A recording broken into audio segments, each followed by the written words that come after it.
So this week I want to talk a little bit about the discovery of microbes. How did scientists figure out what microbes were and that they cause disease? So our objective for this section is to discuss important milestones in the history of microbiology. So the history of microbiology is maybe a little less accurate than what microbiology really is. For thousands of years, people, including very well-educated people, physicians, etc., thought that disease was caused by a number of different factors, none of which were actually microbes. So things like bad air, or they called it miasma. Being a sinner, of course, could make you sick. If you were poor, you were sick. And of course, races that were thought to be inferior to the majority race of whatever country. As recently as the mid-1800s, that bad air, or the miasma theory, was the prevailing theory of where disease came from. In fact, the disease malaria, if you speak any of the Latin-based languages, mal, right, bad air. However, even though they thought disease came from bad air, scientists did know about bacteria at this time. They just hadn't made that connection yet, that the bacteria that they knew about were really the cause of a lot of these different diseases. So then that leads to the questions of, well, how did they know what bacteria were, but also why did they not understand that bacteria were what were causing the disease? So when we really go back to the history of microbiology, and we think about things like bacteria, even like fungi and some of the parasites, these single-celled organisms, we can't see them with our naked eye, and it's really hard to study something that we can't see. So scientists invented a machine called a microscope. And the first individual who made a microscope was a guy called Robert Hooke. And he used his microscope that's shown in this picture here to look at cross-sections of cork, like a wine cork. And he saw these rigid kind of rectangular structures, and he called them cells because they looked like the cells in a monastery where a monk would live. And we know now that those are the cells of the plant. A Dutch, not a scientist, a Dutch tailor or draper named Antonie Van Leeuwenhoek actually made his own microscopes as well, and his were more high-powered than Robert Hooke's. And the reason that Van Leeuwenhoek made microscopes is because he needed to see his threads. He wanted to be able to see the threads better. But when he found that his microscope was able to allow him to see things that were even smaller than his thread, he decided to look at everything he could find.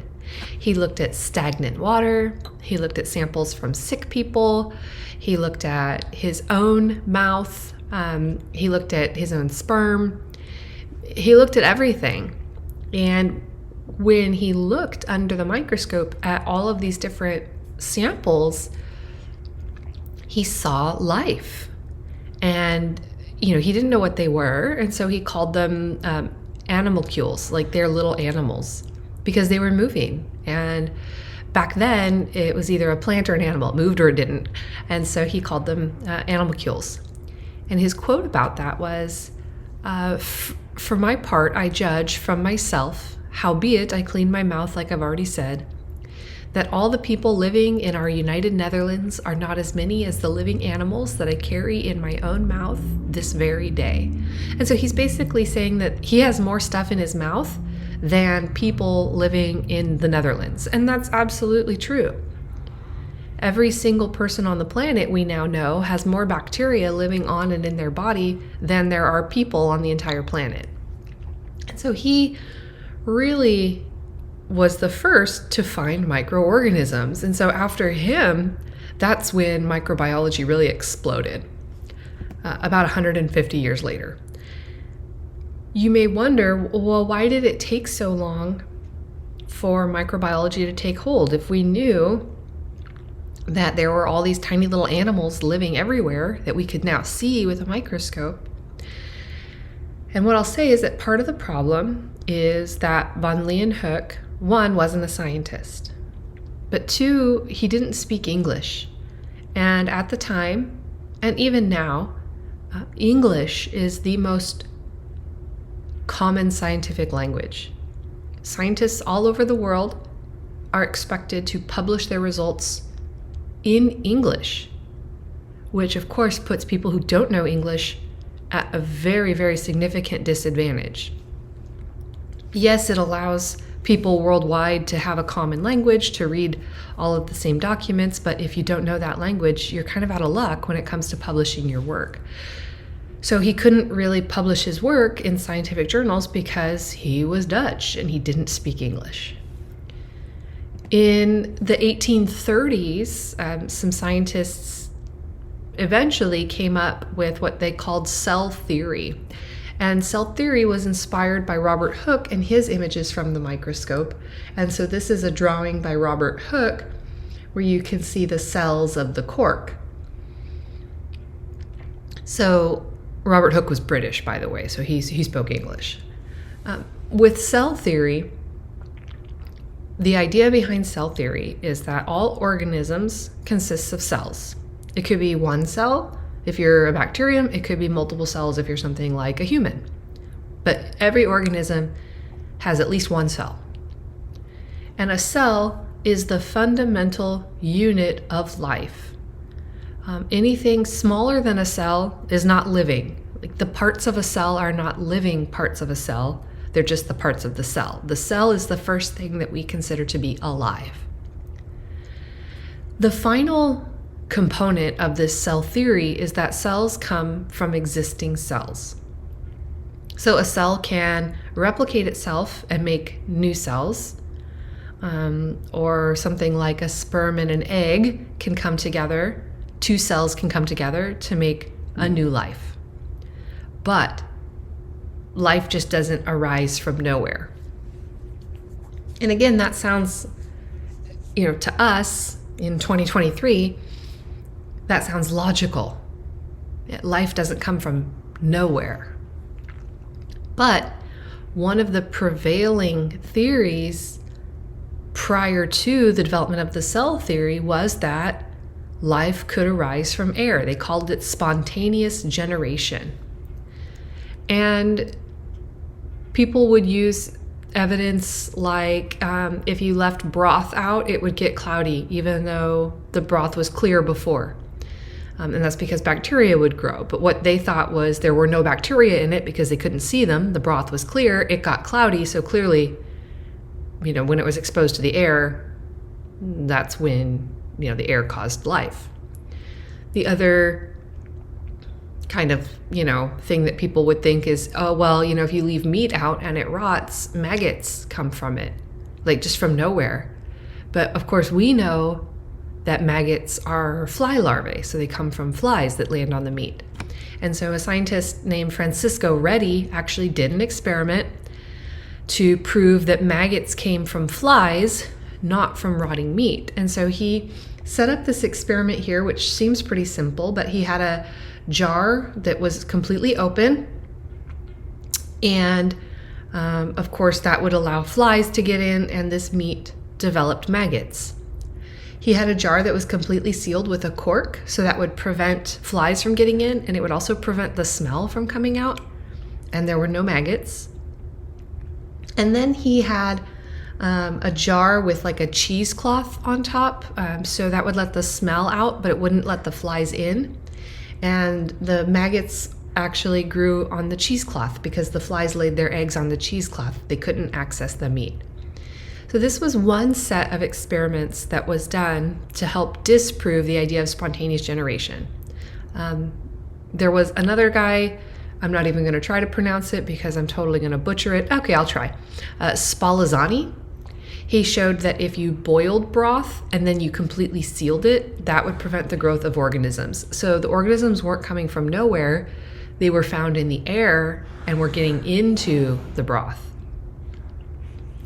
He was also the first scientist to perform in vitro fertilization, artificial insemination, and to classify these organisms called tardigrades. Sometimes people call them water bears. They're found everywhere, and they're very, very resilient. And the reason I include this is because the very first time I taught this class, I asked the students what was something that they wanted to learn about, because I hadn't taught the class before, so I hadn't put the lectures together. And so one of them said, I know they're not killer microbes, but I'm really interested in tardigrades. So this was the only place I could fit tardigrades into the class. So there, you can thank her for your tardigrades.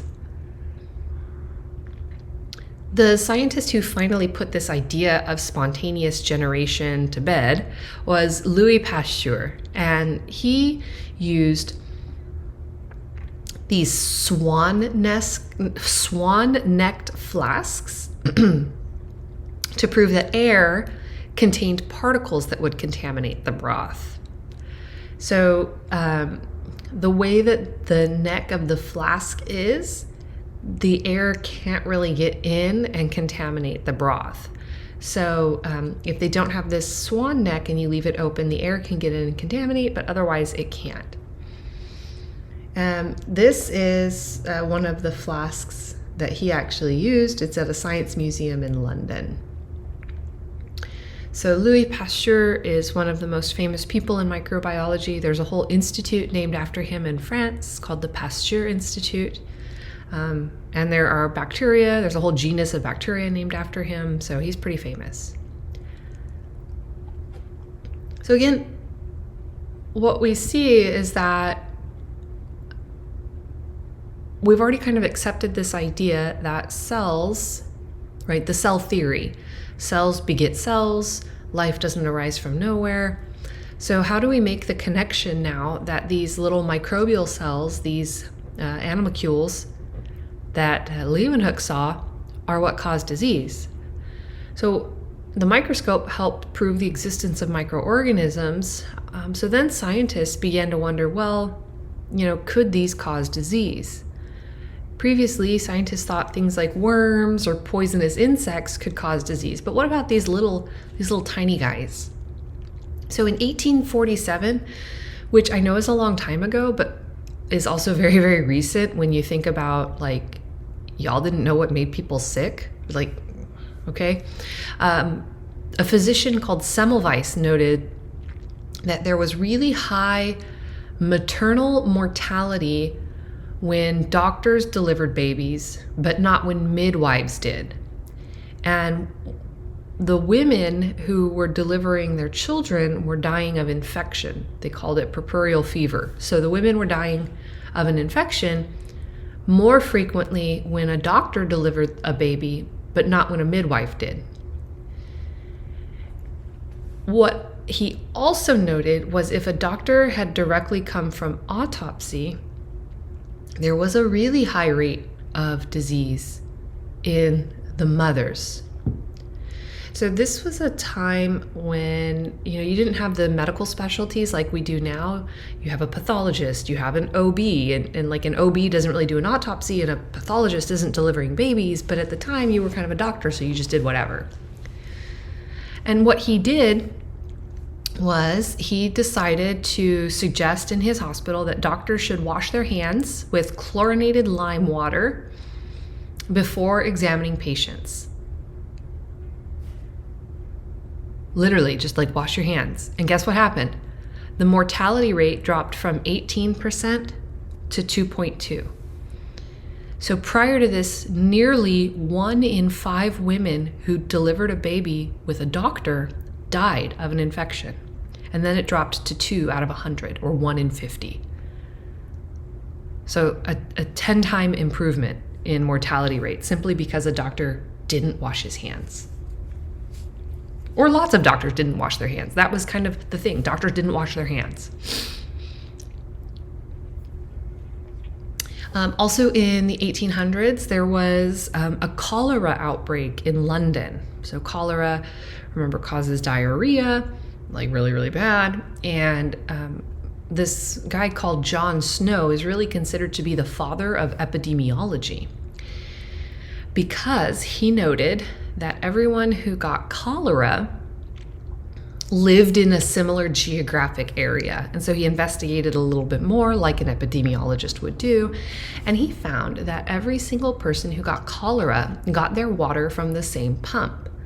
And so his idea was to, because you didn't have running water at the time, you had to go to the well, you would pump the water out of the well and take it back to your house. He took the handle off the pump. So now nobody could get water from that well. And guess what happened? The cholera outbreak ended. And it turned out that somebody had their privy pit, where they put their waste, was too close to the well, and bacteria were leaching into the well water. But by removing the pump, nobody was getting the bacteria again, and the outbreak ended. And now really, the grandfather of germ theory is Robert Koch, and he was a German scientist, and he came up with what are called Koch's postulates. And this is how scientists could, at the time, determine whether or not an organism was causing a disease. So Koch's postulates. 1, you have to find the organism that you suspect is causing the disease in sick individuals, but not in healthy. The organism must be isolated from those sick individuals and grown in pure culture. So you have to be able to grow it by itself.